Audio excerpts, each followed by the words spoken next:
ব্রাজিলের কোচ হিসেবে চুক্তিবদ্ধ হয়েছেন ইতালিয়ান কোচ কার্লো আনচেলত্তি।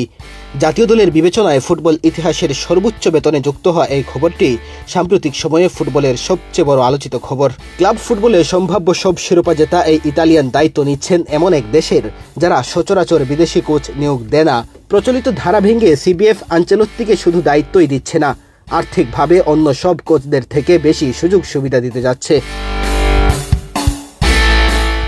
ব্রাজিলের মতো আন্তর্জাতিক ফুটবলে সাফল্যের জন্য কোচের পেছনে টাকা ঢালে আরও অনেক দেশের football association. Argentina, France, Spain, England, জার্মানির মতো দেশগুলো তাদের জাতীয় দলের কোচকে দেয় বিপুল সুযোগ সুবিধা, সঙ্গে থাকে পারফরমেন্স বোনাস। ব্রাজিলের গ্লোবো স্পোর্ট বলছে আনচেলত্তিকে বছরে 1,11,00,000 মার্কিন ডলারের মতো বেতন দেবে সিবিএফ, অর্থাৎ প্রতি মাসে বাংলাদেশি মুদ্রায় 11 কোটি টাকার বেশি। বেতনের বাইরে রিও ডি জেনিরোতে বসবাসের জন্য অ্যাপার্টমেন্ট আর যাতায়াতের জন্য জেট বিমানও পাবেন।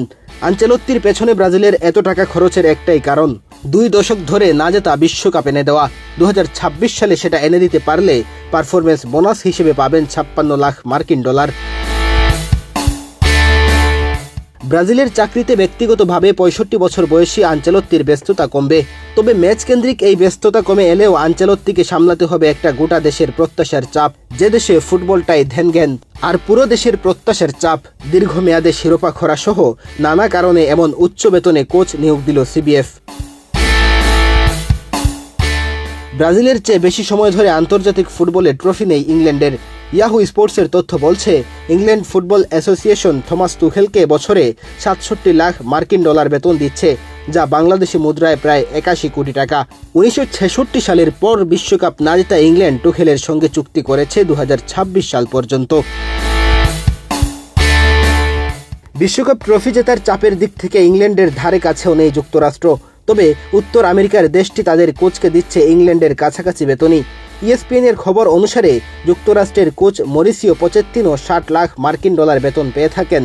কখনো বিশ্বকাপ সেমিফাইনাল না খেললেও 2026 বিশ্বকাপের আয়োজক হিসেবে পোচেত্তিনোর কাছে বড় কিছুই চাওয়া যুক্তরাষ্ট্রের। অর্থনীতির আকার বিবেচনায় জার্মানির সামর্থ্য বেশ ভালোই। দলটি ইউলিয়ান নাগলসম্যানকে বেতন দেয় বছরে প্রায় 54 লাখ মার্কিন ডলার। এই অর্থ অবশ্য পূর্ববর্তী কোচ হ্যান্সি ফ্লিকের চেয়ে কম।